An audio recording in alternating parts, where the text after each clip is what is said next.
Hey y'all, welcome to the late night. You're tuned in with your main men, Radbill and Money Mike, for another episode of Profiteers versus the People. Strap in, baby, because tonight we're gonna be looking at porn together. Oh, yeah. We're gonna explore America's original alpha male, Hugh Hefner, and his entire 91-year-old body of work. In our exploration of Hugh, we'll look at his life, talk about some of the downright treacherous things that he did, and finally, muse about Hugh and some of the mad dog Andrew Tates of today. So join us as we explore every crevice, nook, and cranny of Hugh Hefner. Will he leave this intimate experience on crutches? In this episode of Profiteers versus the People. Now for all you first timers out there, don't worry, we'll be gentle. Let's just do a quick review. C stands for consumer harm. R stands for rich parents. U stands for union suppression and employee abuse. T stands for tax evasion or dirty charity. C stands for child labor. H stands for harassment allegations. E stands for egregious behavior after hours. And S stands for slap suits and journalist suppression. I'm Money Mike. And I'm Radbill. And this is Profiteers versus the People.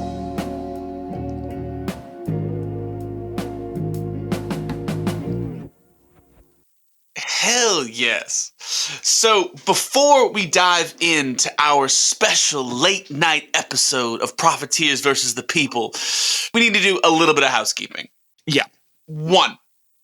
We at Profiteers versus the People are sex positive. We're going to be discussing porn and some of the darker sides of the Playboy legacy. However, please do not misinterpret our critiques of Playboy as critiques of the entertainers who performed for Playboy. To be perfectly clear, sex work is work, and we fully support anyone engaging in that business. What we don't support is people abusing or exploiting sex workers or anyone else. 2, sexual assault and sexual abuse aren't funny. Details about both will be present in this episode. We will not be joking about these events or making them into spectacle, but we believe it would be inappropriate to omit them. Before it comes time to discuss these events, we will provide a warning and a skip ahead time. An integral part of honoring the autonomy of survivors is allowing them full control over the details of their trauma. As such, we'll keep descriptions brief, indicating when these crimes occurred and, when possible, identifying who is responsible. 100%. So now that we've got that knocked out, let's dive into the life of America's favorite pervy grandpa, Hugh Hefner. Oh, yeah. Hugh was born in 1926 to a conservative Methodist family in Chicago. Dad was an accountant, mom was a school teacher, and based on our research, these guys seem like a shining example of a sexually repressed, shame-driven Christian family of the mid-20th century. To set the stage some, this was 1 year before the TV. Oh, God, yeah. 4 years before the Dust Bowl or the Depression. This is a long fucking time ago for someone who was only just recently alive. Yeah, this guy was so fucking old for so goddamn long. It's horrifying to contemplate. It really is. But Hugh's mom wanted him to be a missionary. So I'm sure that sex was either not talked about at all or in an extremely negative light in their house. I wonder if there was ever one of those conversations where a super religious mom was scalding her kid like, your penis is Jesus's penis. You aren't just pleasuring yourself. Jesus can see everything you do. So if you touch that dirty meat sword, you're doing it in front of Jesus. And that's how that kid figured out that they were into voyeurism. Yeah, I feel like a lot of weird fetishes came out of like really rigid Christian conservative upbringings. Dude, repression makes weird fetishes, man. Grow a watermelon in a cardboard box and you wind up with a watermelon cube. They're not supposed to grow Yes. like that, but you Dude. forced their hand, man.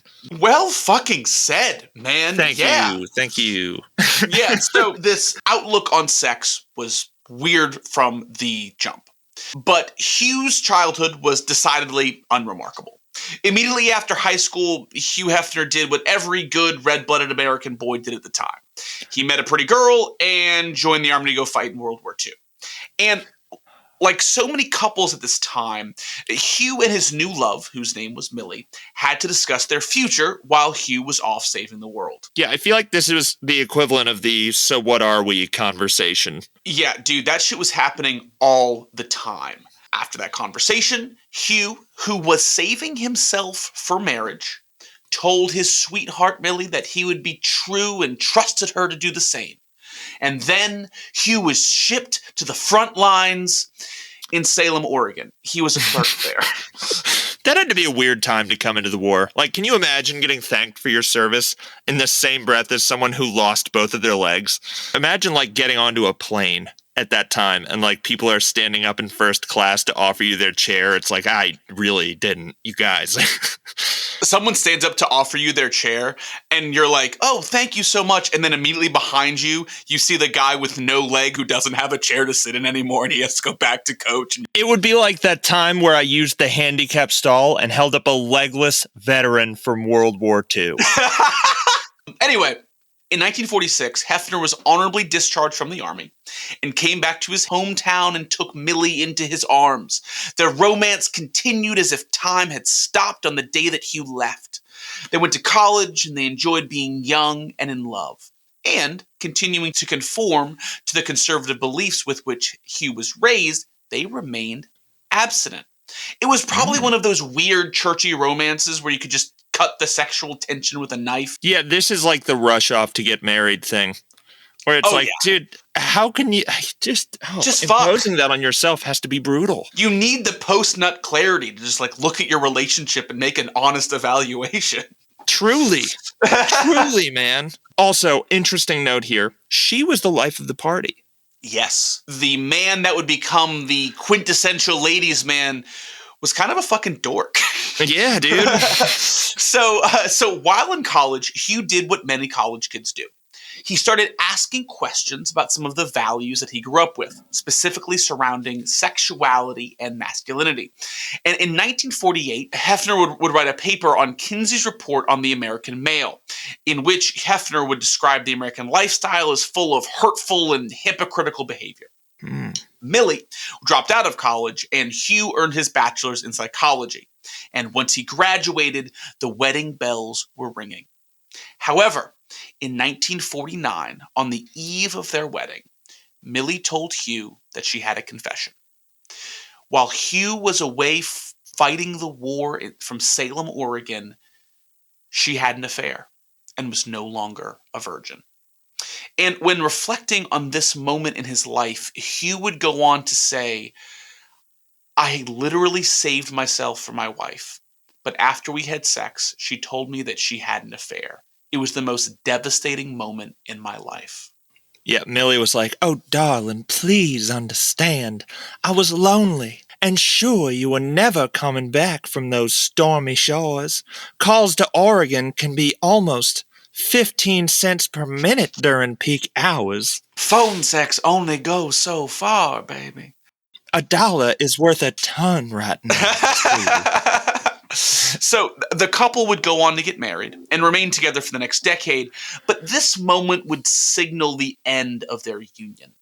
And to compensate Hugh for her infidelity, Millie would permit him to sleep with other women. Yeah, and under these circumstances, that doesn't fucking work. It's conciliatory. There's going to be animosity there. It's a fucking mess. Dude, this is one of those our relationship advice threads on Reddit where someone says, my husband cheated and I let him fuck other people. What should we do? And every comment is divorce, divorce, divorce, divorce, divorce. Kill him. What? Divorce, divorce, divorce, divorce. Cut his dick off. A nuanced proposition. No one else gets it, but I don't get any either. This was a marriage doomed from the start, and it was doomed due to Millie's infidelity. And I think that we should pause here to kind of paint the picture of who Hugh Hefner is during this time. He is a war veteran who was cucked, in the most literal sense, by the girl that he was saving himself for. Hugh was raised with all of these traditional views on sex and masculinity, and these views were first challenged intellectually in college, but then very forcibly challenged by his wife. That's some immersion therapy right there. Oh, yes. Just right into the deep end. Yeah. No water wings for Hugh. This really is the makings of a villain origin story.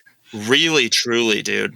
And the conclusions that would arise from all of this just amalgamation of unfortunate events would be a very laissez-faire concept of sexuality for men. Yeah. It was still the 40s and 50s. God, he's old. Jesus. Dude, he was an adult now. He wasn't a kid in the 50s. He was an adult in the 50s. He and his wife got married at 23, which would be, pause for suspense, the 40s. It was the 40s. Yes, dude. God. Jesus. While Hefner's marriage is falling apart, Hugh began putting his degrees to work as a copyright editor for Esquire, the men's lifestyle magazine. And in 1953, Hefner was denied a $5 raise. Which, for reference, is the equivalent of $58 today. Still not that much money. I don't know what he was making at this point, but if this constituted a significant raise for him, he must have been like foraging for food. 100%. For Hugh, this was the last straw. He decided to strike out on his own, and he scraped together $8,000 from 45 investors, which is about the equivalent of $92,000 today. And the brand Stag Party was born. Sounds dirty. Sounds like everyone would be smoking pipes at this stag party. Gross. He would later settle on the name Playboy because of copyright issues, so Playboy's born. Playboy is born. Oh, yeah. God, if you keep doing it, it's going to get me every time. And in 1953, the first issue of a magazine that Hugh Hefner pieced together on his kitchen table would sell 50,000 copies, and the legend of Playboy would be born. So, okay, you might be asking yourself, how did the lifestyle magazine of an up until now cuckolded Christian copywriter sell 50,000 copies? Well, you sweet, sweet darlings, Hugh's secret was that he used $600 from his startup budget to purchase a nude picture of Marilyn Monroe and put it in the middle of his magazine. What's even worse is that she had used a pseudonym to model for this calendar that he bought this picture from. He straight up doxed her, and Monroe never saw a cent of these profits. Yeah, dude, this would be like buying the rights to a Margot Robbie sex tape that had never seen the light of day, and then advertising your independent film by saying, somewhere in this movie, Margot Robbie bangs a chick. Yeah, we snipped in a scene where Margot Robbie is participating in sex acts. She doesn't know that this is happening, but... But buy our movie. It's super cool. Yeah. So, what's Hef's takeaway? Sex is powerful, and he could wield this power by taking it from the women he was taking pictures of. As the years went on, he would take care to craft the image of his brand and would include interesting articles about manhood in the magazine, but he never lost sight of the fact that the real draw was naked ladies. Oh, dude, it was 100% the naked ladies. And due to those naked ladies, the publication's penetration of the market was just incredible.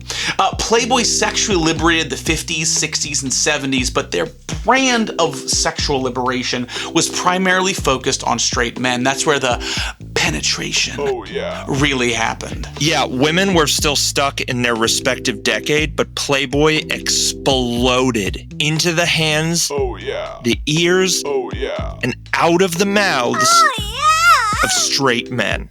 But not just straight men. In 1955, Hefner publishes The Crooked Man in Playboy after it is rejected by Esquire. Yeah, it was a bit too gay for them, as it turns out. I don't know. Yeah. It's something about the 50s and gay culture. They were pretty not into that. The Crooked Man details a story of a straight man being persecuted by a world of gays. Oh, my Lanta. And what Hugh is illustrating is what it would be like to be gay. Sort of an imagine you're the odd one out. Very well said. Exactly. Yeah. Hefner got shat on from all sides for this publication. But Yeah. he defended it, saying, if it's wrong for a world of gay people to discriminate against a straight man, surely the opposite is true as well. Yeah. Getting that from a story like this takes a lot of media literacy. I mean, surely, like, a part of the folks shitting on Hugh were doing so because they knew that conservatives in the 50s would take that and understand it as a slippery slope thing. You see that there? This is what happens if you give the gays a single inch. They'll be the ones running the world, and they're gonna be oppressing us instead of us oppressing them. If you give those gays an inch, honey, they'll take all 6. And then his wife comes in and says, oh, honey, it's 5. And then he Oh, cries. honey. Don't exaggerate. That's a sin. Yeah. We at Profiteers versus the People, as well as critics today, as it turns out, tend to agree with Hugh. That's what this was about. Pretty bold for him. You have absolutely. to honor, you have to honor all corners of a sexual movement to make it into a revolution. Speaking of a sexual movement, Oh, yeah. through the next few decades, Playboy's influence would continue to grow and grow. Oh, yeah. The seed of sexual revolution would cover all 7 continents. Oh, yeah. Though Hugh would be quick to take the credit, there was no denying the role of the naked backs on which his influence was solidified. Hugh Hefner would be at the helm of the business as one of the first men that every boy wanted to be. He took 2 separate stabs at the talk show circuit and had massive guest stars, but ultimately, it was a little too soon. Dude, low-key, he was a podcast bro. Like, 100%, he's created this persona through his magazine of the ultimate ladies' man, pioneering the sexual revolution, and people are just tuning into this to kind of listen to him talk. Yep. He had ideas that were lauded as revolutionary. He advocated for desegregation and marijuana legalization, the kind of libertarianism that makes college boys all randy type thing. I don't know what it is about college guys and libertarianism. It's like, It's just easy to fall for when you're in college. Like, yeah, I like to be left alone, I guess. Oh, you've got a button or a free t-shirt for me? I guess I'll wear that. I don't have that many t-shirts. at the same time, the iconic Playboy white rabbit is being plastered all over casinos and nightclubs, just associating the establishment with the suave sexual lifestyle intimated by the logo. Oh, yeah. The first Playboy club opened in 1960. The club featured waitresses wearing the iconic white-tailed bunny costumes who would serve guest drinks in a bedroom-themed room. Keep in mind, in the 50s, things were going off the rails if a woman was walking around in pants. Dude, 100%. Yeah, dude. The first topless bar in the U.S. opened in 1964. So, while these bunny outfits might seem pretty vanilla to us, they were the modern equivalent of a donkey show in the 1960s. Hugh had given men access to a world they could only imagine and had unshackled women. Finally, women had say over their own sexuality. They had autonomy. That's how it looked, at least. But in 1963, a journalist named Gloria Steinem went undercover as a bunny in one of Hefner's clubs, and then wrote a 2-part series entitled A Bunny's Tale, which painted a far different picture of life working in the club. Bunnies were recruited with the promise of high wages and the chance to meet celebrities. We're going to call this the Playboy Guarantee. Yes. However, Gloria claimed that the objectification started at the door. Brace yourself, this gets pretty icky. She describes being beckoned by a guard saying, "Here, bunny, bunny." And as she went through the hiring process, Steinem describes being constantly talked down to about her measurements, her weight, and being told that 24 was awfully old to be a bunny. And lastly, and this is where it gets super gross, Gloria was told that she needed to undergo a medical exam that included an internal physical. I cannot imagine what job would need someone reaching inside another person. That is horrifying. In addition, after she went through this hellish onboarding experience, she found out that the wages that the women earned were far less than promised. Advertised wages were the equivalent to about $2,000 to $3,000 a week. And the reality was far closer to $500 a week, which was very close to minimum wage. Yeah, minimum wage could have been a reach. So what these women were told was they'd make money and hobnob with whoever was famous at the time, the Flintstones perhaps. The reality was that these women were walking around all night in high heels, making next to nothing, and still constantly fearing that they would lose their jobs. This is a story that we know far too well. Women being ushered into sex work by the promise of money, fame, and freedom, and getting none of those things. Yeah. And again, to be clear, our gripe is with the culture and working conditions around sex work, not of sex workers' aspirations. We are saying sex workers deserve better. They deserve what they were promised. And somehow the adult entertainment industry is still lousy with stories like this. Yes, young people of any gender can be roped in by empty promises and just get exploited and traumatized. 100%.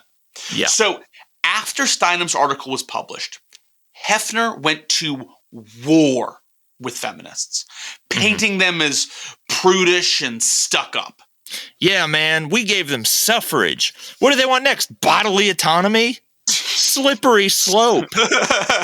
In 1970, Hefner ordered an article to be written against these militant feminists who he deemed were fundamentally against the romantic boy-girl society that Playboy promotes. Which is insane. Like, can you imagine the 50s educational film? Like that gentle classical music is playing in the background, and the dad's sitting next to his son on the bed, and the son's clearly a little uncomfortable about his experience at school today. And the dad's like, "So remember, Jimmy, the next time you're wondering how to approach or treat a lady in your class or at the drive-in, just ask yourself, what would Hugh do?" Dude, that was Oscar worthy. Oh, shucks, get out of here. But the idea that Playboy is somehow reinforcing the nuclear family is beyond me. Like, who are they trying to get on their side with that sentiment? Like, look at this. The wonderful utopia that Playboy is trying to emulate. Were they trying to get the Christian conservative crowd with this shit? Dude, Christian conservative crowds get weird with shit like this. It's like the Eminem thing. Where it's like, you guys are always against the sexualization of stuff until the M&Ms start getting desexualized, and then you got a big fucking gripe with that. I don't understand it. Dude, Tucker Carlson's final boss battle with the green M&M is a story for the ages. But anyway, in the 1970s, while Hugh was grappling with these militant feminists and their affronts to this boy-girl culture, his problems were just beginning. And a crucial problem with being revolutionary is you have to keep doing revolutions to stay relevant. Yeah. And in the mid-1970s, Penthouse debuted. Yeah. And Penthouse was more explicit. Playboy showed the woman's body. It's like, look, naked ladies. But Penthouse, would like devote an entire page to a woman's butthole. Dude, we were doing research for this. This was weird to research. And Penthouse had a scratch and sniff issue with a picture of the lower half of a woman's torso. And if you're like, does that mean what I think it means? It does. Yeah, no, it 100% fucking does. From a modern perspective, it's really weird even thinking of Playboy as pornography. I think it was weird back then too. Like, Playboy was selling Hugh's lifestyle. Even the girl in the centerfold felt almost like a possession of Hugh's, a thing to aspire to. Yeah. Penthouse was for masturbating. It was a single purpose thing. And advertisers agreed with this.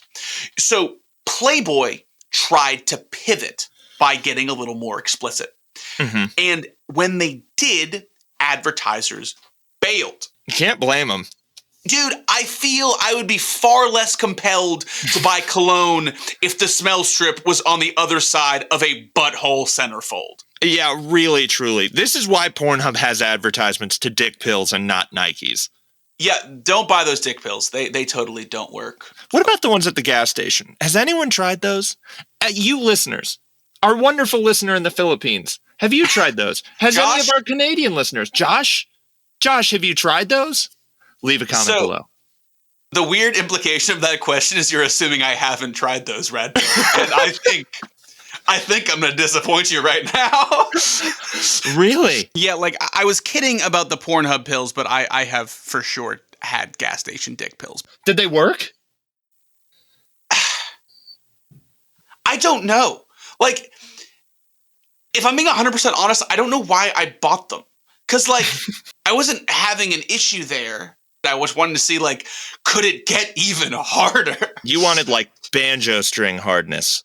Like, you wanted it to make a note. Dude, I wanted to have that boner that you get at 14 that hurts. Oh, yeah. You're just like, oh, my God, if I don't do something about that, I can't sleep The denim-only boner. The thing where it's like, no, only denim works for this. Yeah, and I don't remember feeling anything, like, too explicit there, but yeah, no, I have totally tried gas station dick pills once. Just, you know. Interesting. Well, dude, Money Mike, our experimenter in chief.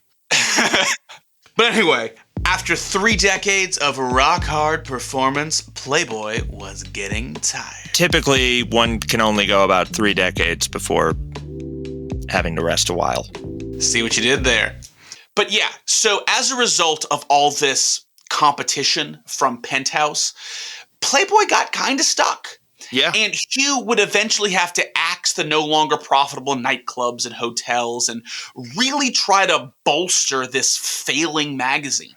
Yeah, dude. And you might be asking, so, you know, what does Hugh Hefner do to, you know, blow off steam? He's the CEO of Playboy. Well, dearest listener, to help manage the stress of keeping his company afloat, Hefner blew off steam by smoking his pipe, laying by the pool. Classy. And being an absolute fucking predator. This is where our story starts to get fucking dark. We're going to be touching some assault and exploitation, so if you don't want to hear this piece, jump to 31 minutes and 12 seconds. This really dark chapter opens in 1976 when Sandra Theodore meets a 50-year-old Hugh Hefner at a party. She's 19 at this point, so that means that she is 66 this year. Goddamn, Hugh Hefner was an old man. Jesus. He hit on teenagers for 60 years. He hit on teenagers for longer than, like, a lot of people live. Dude, yeah. Like, this is not him being, like, 60 and hitting on teenagers. We're saying that 60 years into his sexual career, he was still hitting on teenagers. A ton. Yeah. Sandra and Hugh dated for 5 years during this time. Mm-hmm. And according to her, he allegedly groomed her to lure other women into their bedroom. And based on her recollection, she wasn't just hosting Hugh on several occasions. He would order her to sleep with other men. Yeah. Unfortunately, it wasn't just men either that Hugh was ordering women to satisfy. One night at one of his parties, a drunk and drugged Linda Lovelace was coerced into filleting Hugh's dog. Dude, what the fuck? Like, this is terrible for that woman, dude. Like, she was really fucked over by the adult entertainment industry at this point. Bro, like, I didn't even want to include that in the podcast. I felt like we had to, but like just saying those words, I feel like I need a goddamn shower. By the way, the Linda Lovelace thing is not the only allegation of bestiality. Apparently, at one point, Sandra opened up a door and found Hugh fondling his German Shepherd. She said she never let him alone with the dog again. Dude, I can't even imagine what the conversation that happened after that sounded like. Like, what the fuck do you even say? His explanation was, dogs have needs. Oh my god. According to sources inside the famed Playboy Mansion, the 80s is when the sexual assault allegations really start flowing. In 1983, Playmate Susie Krobacher later said the mogul drugged and raped her. Mm-hmm. And according to Sandra Theodore, Hefner's whole take on this was... Did they think they would sleep in my house and not sleep with me? Yeah, Jesus not good. Fucking Christ. So Sandra said that once she made it to 25 and was an adult woman, she looked at Hugh.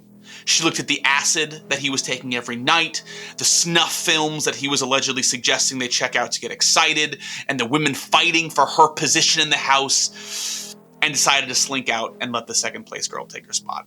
And Smart move. When the dust settled, Hugh would still have 10 years before he would start receiving Social Security.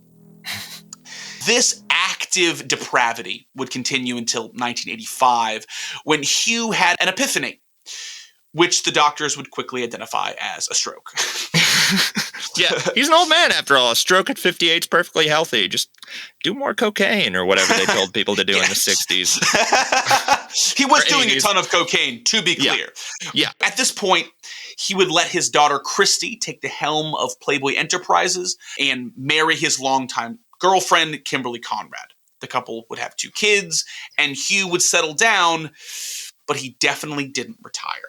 Yeah. The 80s and 90s are where a timeline gets a little fuzzy. He was, for all intents and purposes, at this point, exited the public eye. He's a ghost. And Playboy, as a line of products, has really faded into an interesting type of obsolescence. Culturally, they're a powerhouse. Yeah. The White Rabbit logo is still synonymous with that luxurious sexuality that it has for the past 3 decades. But from a market share standpoint, the world has really moved on from girly mags. The advent of the VHS introduced the ability for people to discreetly rent or buy movies and put hardcore porn on their TVs. These movies could be made and produced cheaply, so suddenly Playboy faced a deluge of competition. So what is the red robe wearing, pipe smoking, skipper hat ladies man up to around this time? Well, exactly what you would expect of a high society plutocrat like Sir Hefner. Atrocities. Yes, of course. I would expect no less from the man. Now it's time to take the jokes away, and we have to get serious again. We're renewing our trigger warnings, gang. It's going to get a lot worse before it gets better. If you don't want to hear this, please skip to 34 minutes and 8 seconds. According to Jennifer Saganor, who was the daughter of Hefner's live-in doctor, Mark, it was during the 90s and early 2000s that Hefner went full fucking Epstein. Using his influence, he set up mini mansions that weren't supposed to operate like the LA Playboy Mansion, but girls as young as 16 were lured with the promises of modeling contracts or sent there because they didn't quite make the cut to be a playmate. To keep it as short and sweet as possible, these women were drugged, raped repeatedly, and later blackmailed with footage of the incident. That's so fucking sad, dude. Dude, it's awful. Allegedly, the clientele at these mini mansions were high society and included government officials and even a former president. Atrocities. Yeah. That's the only way to fucking describe it. But in 1998, Hugh and his wife separated, and he invited Mandy and Sandy Bentley to move into the mansion. I wonder if his wife found out about the mini mansions. Yep. His estranged family would move into a house next door. So aside from a few TV appearances, Hugh really wasn't up to much in the early 2000s. Yeah. All of our sources describe this as his twilight years. Which we feel like have been going on for at least a decade at this point. Dude, way more. This dude was Yeah. in his twilight years in the 80s. Yeah, This guy's been in his twilight years for longer than I've been alive. Like, what the fuck? He was 60 in 1986. Yeah, he's been a nursing home resident's age since the birth of some current nursing home residents. This dude was so goddamn old. He is an old boy. After this period of not really being relevant, in 2005, Girls Next Door launches. And both Playboy and Hugh Hefner are thrust back into the public eye with this quintessential early 2000s trash reality TV show that basically just documents the lifestyle of Hugh's live-in bunnies.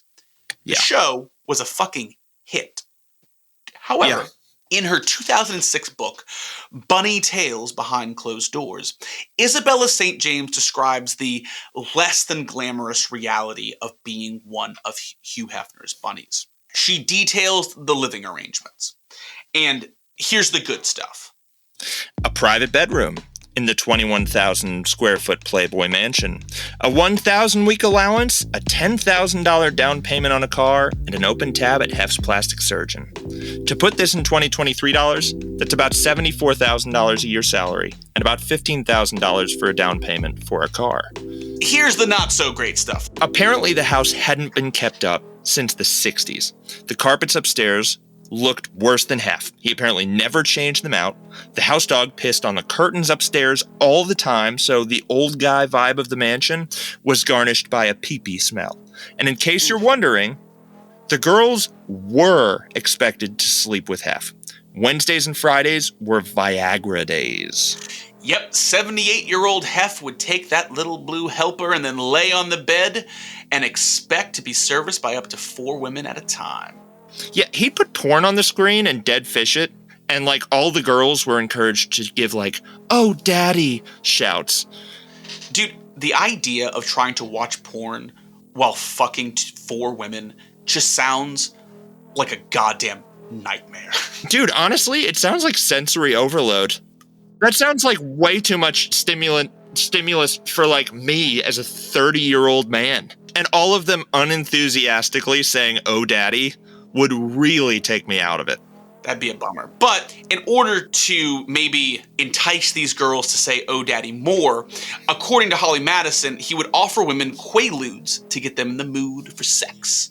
And that is such an old man's thing. How the fuck did he still have Quaaludes in 2006? They were discontinued in 1985 when Hugh Hefner was 59. Yeah, to acclimate to sex with a man 4 times her age, Holly Madison was apparently offered pills that were twice her age. Dude, that is a fucking, like, 4th grade math book problem. Yeah, dude.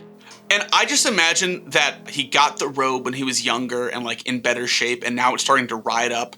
And you can just kind of, like, see, like, the tip of his dick and his balls shaking back and forth. Like a little cucumber poking out of a wizard's robe. Dude, I feel like as soon as you get even a little acrobatic with a robe like that, it gets gross. You kick a soccer ball, your dick and balls are just going to be helicoptering in the wind.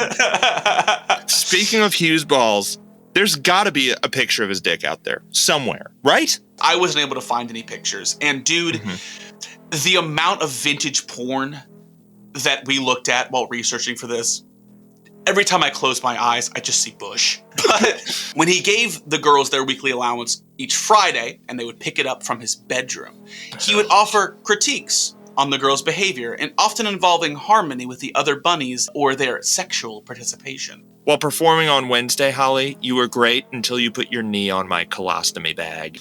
Yeah, you shouted, "Oh, Grandpa," which really killed the vibe. The already surreal and horrifying vibe. Not very Cash Money of you, Holly. Not very Cash Money at all. So, we mentioned in the perks, Hef offered the open tab at the plastic surgeon, but he had preferred surgeries. He loved breast augmentation. An important note, the author, a former bunny and now attorney who, it sounds like, nailed down an A-lister, notes that sexual participation was voluntary. But this preferred plastic surgery thing highlights an issue with sexual participation as well. He controls their lives. Although everything is a choice, the implications of refusing a breast augmentation or not participating in Wednesday or Friday night sexy time, though likely ill-defined, was still probably super intimidating. This is a really fucked up example, but it's kind of like when an employer offers you unlimited PTO, but then like there's this stigma in the office if you're taking too much PTO that you're a bad worker. So it's like, you can do whatever you want as long as it's cool. Like, as long as everybody's cool about it. Oh, you take as much as you want, but just, at your discretion. For some context, it doesn't sound like there were a whole lot of Wednesdays or Friday nights where he was going to bed alone. In an episode of the podcast Girls Next Level, Holly and Bridget are talking, and Holly, who dated Hugh Hefner, said that sleeping with Hugh was a giant chore, but all the girls were worried about getting kicked out of the house, so they'd do it anyways. Hugh made a claim at one point that there were years where he slept with 11 of the 12 playmates of the month. And this contextualizes that in a really slimy way. Also, the House Bunnies had a bedtime. In bed by 9 p.m. Dude, what the fuck? That's like when I start playing video games. Yeah, dude. So we've told you the pros, give you the cons. Now let's talk about the weird? Yeah, he ate every meal in bed. Typical old guy behavior. Oh my God. Oh. His evening meal always included applesauce and milk, so I'm guessing that on Wednesday and Friday night, he had total baby breath. An important thought here. Do you think they were kissing during this sex? Oh, God. I don't know if that would make it better or worse. That requires involvement, and the whole dead fish description of Hugh's behavior leads me to believe that maybe they weren't. It seems so regimented and businesslike that there was absolutely no intimacy to be found. Yeah, straight up. It was a chore for the women. I mean, if he didn't ask for it, they probably weren't kissing him. Moving on, he cataloged all of his sexual conquests and had a staff specifically hired to maintain his 1,500 scrapbooks. So, what do you think that Indeed posting looked like? Dude, I can't imagine. For that job? God. 1,500 scrapbooks means you start scrapbooking and it's just vintage pictures of people having sex. Cool. Yeah. That's cool, dude. Yeah. By year 30 of those scrapbooks, it's getting weird. Like, you can, like, see a still frame of, like, the snuff film on the TV on the wall. And you're just like, Jesus Christ, I need a raise. Holy shit. You've learned you know Hef's body better than anyone anywhere. So, Money Mike, quick question. Shoot. We've discussed the pros, the cons, and the opportunity. Would you do it? Well, the list of things that I would do for money is both long and embarrassing. Mine too. And I'd love to get a free boob job for a week just to, like, see what that's all about. Me too, dude. I feel like they'd look great. A bunch of folks who are transitioning get the augmentations, and they look amazing. I'd be into it, 100%. Yeah. But the issue for me is it's just not enough money. Like, $1,000 a week is $52,000 a year. My job fucks me way harder than Hugh Hefner ever could. But, like, at least I can stay up past 9. Yeah, Jesus Christ. Like, my God. By the way, I'd do it. Certainly Love for that. a little while, dude. Love that, dude. Good for you. Each of the first 3 Girls Next Door launched careers and prosperous lives from this show. Over time, though, this lifestyle proved unsustainable. It doesn't work long term. It doesn't. In 2009, the 3 Girls Next Door, the stars of this show, Holly, Kendra, and Bridget, they cut out. Holly was Hugh's favorite, but she wanted a family and couldn't do that if she was trapped in his house. With a 90-year-old man or whatever age he was at this point. Yeah. Yeah, he was 80, I don't know, old. Kendra left to pursue a relationship with a football player, which would be tough to do if she was on a 9 p.m. curfew. And Bridget left temporarily to pursue another project and just never came back. What this tells me is that enough time away from that reality, you realize that it fucking sucks. When they're living it day to day, they're telling themselves, this isn't that bad. This is normal, whatever. And then they get out of it and they're like, Holy fucking shit. It took me that long to realize that, but that's just how the human brain works. That's it, dude. These women are working full-time jobs. I don't like the idea of using the C word here, cult. But there are dynamics of this where their lives are being so controlled and they're technically working for their entire day. There's sort of a control dynamic here that is cult-like. Whatever it is, it persuaded beautiful, talented, intelligent women to hang around this crypt keeper for not that much money and play by his crazy ass rules for years. So there has to be something there that we're missing, or else we wouldn't have this story. You know what I mean? Yeah, truly. In 2009, they brought the show back for a final season with 2 twin sisters. Gross. Yeah, yuck. What is his thing with twins? Dude, it's not about having sex with them. It's about the outward display of masculinity. I'm not proud of my generation for everything. I fucking love my generations. Millennials fucking rule. But I feel like we were the first ones to question the logistics of twins. Like, they're siblings. That's disgusting. I feel like, and maybe this is just me getting older, logistically from a carnal aspect, a lot of these, multi-person involved fantasies would give me a goddamn headache. Yeah, man. I would feel more stressed out about the situation than I would enjoy it from a sexual standpoint. I get stressed out enough, pleasuring one woman, pleasuring 3, dear God in heaven. Yeah, I don't think I could hang. It's too much pressure. Yeah, it's too much pressure. The smell must be weird. But anyway, in 2009, they brought the show back for a final season with 2 twin sisters and Crystal Harris. And we think that Hugh learned his lesson from the last 3, and it was unsustainable and miserable. And within 2 years, Hugh Hefner marries Crystal Harris and begins the process of slowly dying. It's long overdue. Yeah, dude, he spent the last 20 years looking like he was on the brink of death. Yeah, I feel like Crystal underestimated the glint in Hugh's 86-year-old eyes. He had some kick left. He must have been so mean. Because nothing fights off the Reaper like a grumpy old man. Dude, man. Why is it always the cool grandparent that dies first? I want to say the drugs, but Hugh did a shitload of drugs. Yeah, he did a lot of those. So over the next 5 years, nudity would be taken off Playboy's menu and then hurriedly reintroduced. Hugh would sell his house under the condition that he could die in it. Gross. Which, cool move. The person who bought it was like, that's going to have dead guys thinking it. Yeah, it's going to be haunted. Sweet. Yeah. In 2017, after 91 years, Huey finally goes kablooey and croaks unceremoniously in the Playboy Mansion in Los Angeles. Yep. So, now that this old fuck is finally dead, let's look at porn together. Yeah. Radbill, do you think that the patterns that Hugh Hefner started with Playboy continue in the adult industry today? They sure want to, man. I see OnlyFans is giving adult stars a lot more control of their destiny. Almost every porn website is owned by MindGeek. And although MindGeek aren't as bad as some of the other weird fringe studios out there, there are a shitload of horror stories. They rob these entertainers. Hopefully, porn continues ebbing to the OnlyFans side of the equation. It's about time that these people get the same public access solution that the rest of us did with YouTube. For sure. I don't think it's a secret that the mainstream porn industry is rife with issues. Underage models, hellacious working conditions, diseases. Pornhub was recently grilled for having underage and revenge content on their site.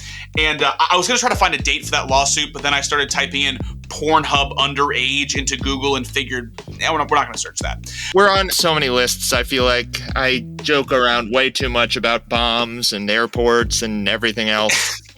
Really want to be off of this one, Yeah, that's just not where we belong. But last question for you, Radbill. Okay. Porn is a part of modern life, which is cool.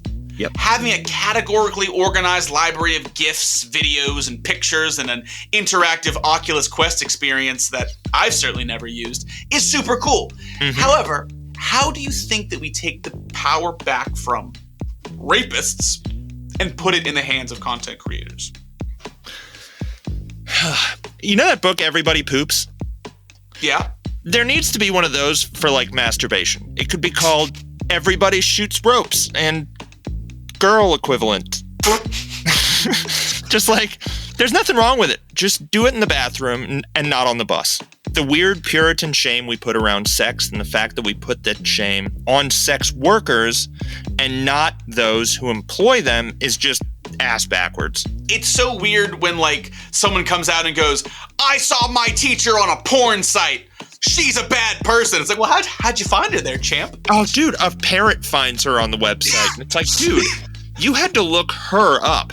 How does that conversation go with the wife? Like, did you know Billy's teacher has an OnlyFans account? Look at all the private messages I've gotten from her OnlyFans account. She rated my dick and only gave it a 6. And then Marge goes, honestly, I think she was being generous, Andrew. But, Yeah.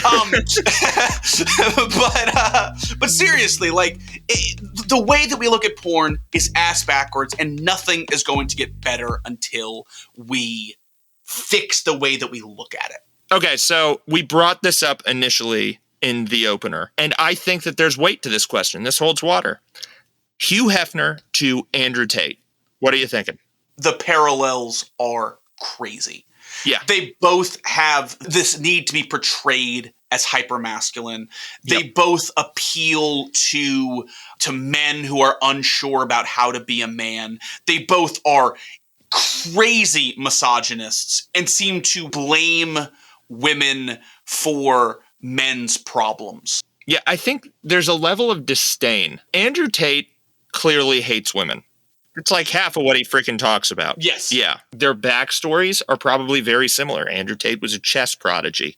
There's not a huge sex life in that. They both came from very sheltered upbringings. Yes. I don't know where the pivot out of that was for Andrew Tate, but we have a clear mark in the sand for where it was with Hugh Hefner. 1,000%. Infidelity from his wife. He's cuckolded. His retaliation is this whole Playboy thing. And again, for Andrew Tate, the disdain is explicit. But there's still an undercurrent of disdain in Hugh Hefner's entire modicum. I mean, yeah, the whole idea of, promoting free love and being on the front of the revolution sounds great, but the way Hugh did it and the conduct towards the women that he was involved with still really, really needed to be modernized further. It was medieval shit. Like every one of his Wednesday and Friday nights seems to be like a revenge against his first wife. He's not doing it because of any sexual motivation. But with that, I think it's Crutches time, baby. It's Crutches time, baby. So, consumer harm. Yeah. A lot of publications want to harp on the damaging effects that porn has on the brain. And in my brief and very biased review, porn gets 2 enthusiastic thumbs up from Radbill. Porn's dope. I think that there's a lot of conservative morality wrapped up in some of those kind of pseudo studies that you read on the internet. Yeah. And I think that porn hits the same parts of the brain as any other intoxicant. It can be addictive for sure. However, I think that while certain types of pornography are definitely bad, yeah, nothing that Hugh was explicitly selling was. However, I do think that the chauvinist, anti-feminist image that he was selling was definitely damaging. He gets the C from me. Yep, same. He gets the C. 100%. Rich parents? Nah. He's middle class. I don't think that we need to harp on this. No crazy cash infusions that he didn't, go out and actively get. Union suppression and employee abuse. Oh my God. His employees were certainly abused by him and his companies. So I think that we can definitely put the old U in Hugh. Yeah, big time. Tax avoidance? No proof of that. However, you do have to wonder how he laundered the profits from the mini mansions. So yeah, I'm sure those were tax-free. It's just we don't have any explicit evidence. No tea from me. Child labor allegations. Well, there were definitely allegations of children working for him. Ugh. Yeah. Yep, he gets the C for sure. Yeah, he gets that C in the absolute worst fucking way possible. I don't think you can get the C in a worse way. Truly. Harassment allegations, more than we can count. We left out some stories just so this wouldn't play out like an episode of Law & Order SVU, but he was a fucking dirtbag, dude. Hugh Hefner was a monster of a man. Yeah, an absolute monster. Egregious behavior after hours, he didn't wait till after hours. See the fucking H. Yeah, he was egregious all the time. Absolutely. Slap suits and journalist suppression? Well, keep in mind that most of the more poignant allegations came out after Hugh died. So we can assume that he definitely contributed to the silencing of these stories. Good point. And this is a weird one because he owns a media outlet. Yeah. But he abused that power for sure with his fucking war on Gloria Steinem. Yeah, absolutely. And yeah, this is an unusual case, but we're giving old Hubert that S for sure. Yeah, I think the only letters he didn't get were the R and the T, and I'm sure he did some tax avoidance. Yeah, for sure. But Radbill, I think we're both finished. Was it good for you? Oh, Money Mike, if I was finished, you'd know. We still have to thank our wonderful listeners for exploring all of the dirty parts of Hugh Hefner. Thanks so much for listening. Did we get anything wrong? Let us know. Please like and subscribe. We love doing this shit, and we love doing it for you guys. Thanks so much, and we'll catch you on the next one. Goodbye. Goodbye.